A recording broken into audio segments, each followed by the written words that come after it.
Сәлеметсіңдер ме, студенттер? Бүгінгі өтетін тақырыбымыз көркем шығарманы бұлым бойынша талдау жұмыстары. Жоспар: қазақ әдебиеті пәнінің мазмұны мен бұлым таксономиясы, қарапайымнан күрделіге қарай тапсырмаларды әзірлеу жолдары, 5-ші сынып Төлен Әбдіковтің қонақтар әңгімесі бойынша талдау жұмыстары. Пайдаланған әдебиеттер: мұғалімге арналған нұсқаулық, әдістемелік кеңес ұсынған, және Жұмақаеваның қазақ әдебиетін оқыту әдістемесі, интернет ресурстары. Негізгі білім беру деңгейінің 5-9 сыныптарына арналған қазақ әдебиеті пәнінен жаңартылған мазмұндағы үлгілік оқу бағдарламасы және қазақ әдебиеті пәнінің мазмұнын ұйымдастыруда бұлым таксономиясын негізге алған американдық ғалым Бенджамин Блум көп әріптестерімен бірге 1956 жылы таксономияның танымдық саладағы мақсаттағы сипаттайтын бірінші бөлімін жарыққа шығарды. Өсу бағытында бірінен соң бірі орналастырылған және өзара тығыз байланыстағы нысандарды жіктеу және жүйелеуді білдіреді. Бұлым таксономиясы танымдық саладағы мақсаттарды сипаттайтын жүйе. Таксономия идеяларды бүкіл әлем педагогикалық жұртшылығында таным және ойлау әрекетінің деңгейлерін оқу мақсатын айқындауда кеңінен қолданыс тапты. Білу: ақпаратты оқу материалдарын есте сақтау, қайталау. Екінші, түсіну: оқу материалын бір формадан екінші формаға, бір бөлігі жүйесінің басқа жүйеге түрлендіру. Үшінші, қолдану: оқу материалын жаңа жағдайлар мен ситуациялармен қолдану.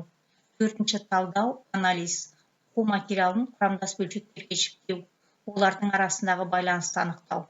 Бесінші, синтез: оқу материалын пайдалана отырып, шығармалық тұрғыдан жаңа мазмұн қарастыру. Алтыншы, бағалау: оқу материалының маңызын бағалау, салыстыру, айырмашылықтарын айқындау, дәлелдеу, шешім қабылдау. Дәстүрлі білім беру жүйесінде оқу танымдық әрекеттер көбіне білім, түсіну, талдау деңгейінде жүргізгені белгілі. Ендігі жерде білімді талдау, жинақтау, түсіну, қолдан алудың өзінің және өзгенің білім деңгейін бағалай алу қабілетінің маңыздылығы танылды. Енді бұлым таксономиясының 6 деңгейіндегі оқушының оқу танымдық әрекетін сипаттап көрейік. Бірінші, білім.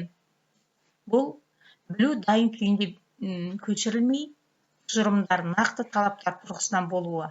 Талап оқушының өмірлік тәжірибесі мен ұстанымы көзқарастан негізделетін, немесе мұғалімнің ұсынған ұсынысынан туындайтын болуы қажет етілуде.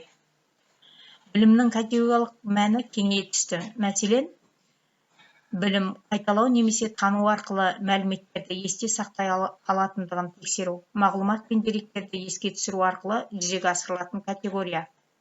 Білу деңгейінде тестілеу, қалдырып кеткен белгілерді орнына қою, анықтамалар мен атауларды жаттау немесе қайталау процестерінің өрбуі орын алады.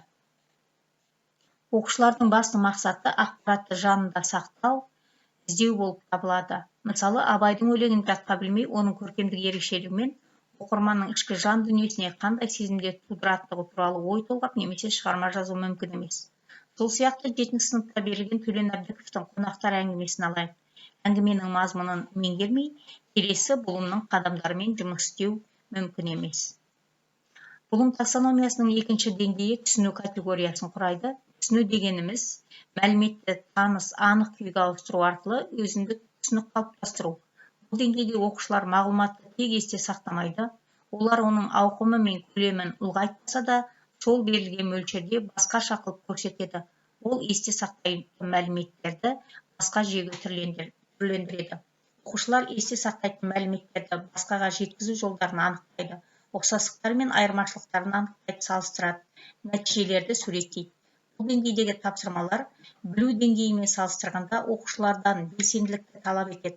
Олар ақпаратты өздеріне таныс жүйеге көшіріп түрлендіреді, сол арқылы оны есте сақтайды. Мысалы, Төлен Әбдіковтің қонақтар шығармасының сюжеттің құрамдас бөлшектерін талдайды.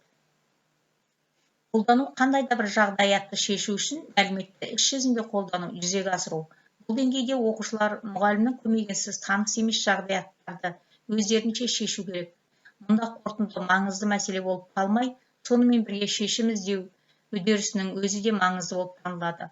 Оқушылардың оқушылардың шешім іздегені шешімнің өзінен де маңызды болуы мүмкін.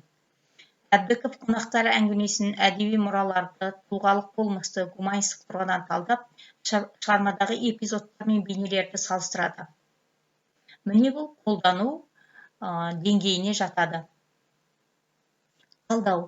Мәселені қолдану деңгейі шешім қабылдау үшін құрамдас бөлшектерді біріктірсе, талдау деңгейі керісінше бүтін тұтас нәрсені оның қалайша құрылғанын түсіндіру мақсатында құрамдас бөлшектерге бөлуді нұсқайды. Әдебиет сабағында мәтінді талдау, образдық талдаулардың барлығы дерлік пайдаланылады. Бұл деңгейде зерттеу нысаны белгілі бір нәтижеге жету үшін қалайша бірге жұмыс жасайды. Оқушылар жауап беру үшін ой қозғап, өз жауаптарын логикалық тұрғыдан мінсіз болуын қадағалау керек. Талдау деңгейінің түсіну деңгейіне ұқсастығы бар. Түсінік нәтижелерді суреттеу, сипаттау, ал талдау нәтижесінде қандай жетістікке жеткенін түсіндіру. Мысалы, Төлен Әбдіковтің қонақтар әңгімесіндегі шығармадағы оқиға желісін өзіндік көзқарасын білдіреді, сипаттайды, талдайды, шығармадағы көркемдік құралдарды олардың қолданысына талдау жасайды. Синтез жаңа мазмұн бүтін ұғым тудыру мақсатында жеке бөліктерді шығармашылықпен біріктіру деп түсінуге болады. Әдебиетті оқытуда талдау мен жинақтау әдістері оқу үрдісінде бұрыннан қолданылып жүргені белгілі. Талдау үрдісі қаншама маңызды болса, жинақтау да соншалықты маңызды. Оқушылардың білімін саралай, жинақтай алу қабілеттерін дамыту оқу үрдісінің маңызды деңгейі болып есептелінеді. Оқушы бағалау тапсырмаларын орындауда мынандай әрекеттер атқарады. Өз ұстанымының идея, пікір, түсінік, бұрыс-бұрыстығын анықтап, оны жан-жақты пысықтайды. Өзінің дербес көзқарасын қалыптастырып, тұжырым ретінде келтіреді.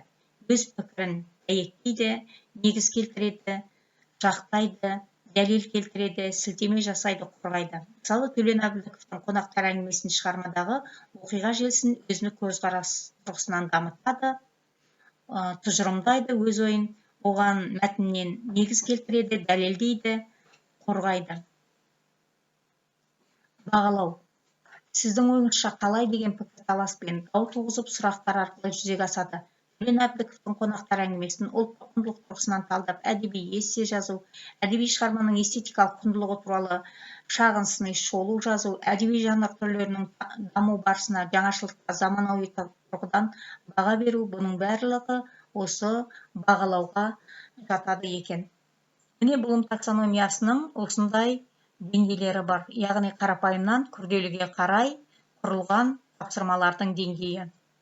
Кері байланыстың тапсырмасы Төлен Әбдіковтің қонақтар әңгімесін ұлттық құндылық тұрғысынан талдап, әдеби эссе жазыңдар.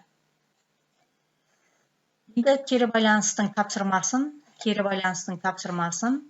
Canvas жүйесіне, электронды почтаға, WhatsApp желісіне жіберуге болады. Сабағымыз аяқталды, балалар, сау саламатта болыңдар.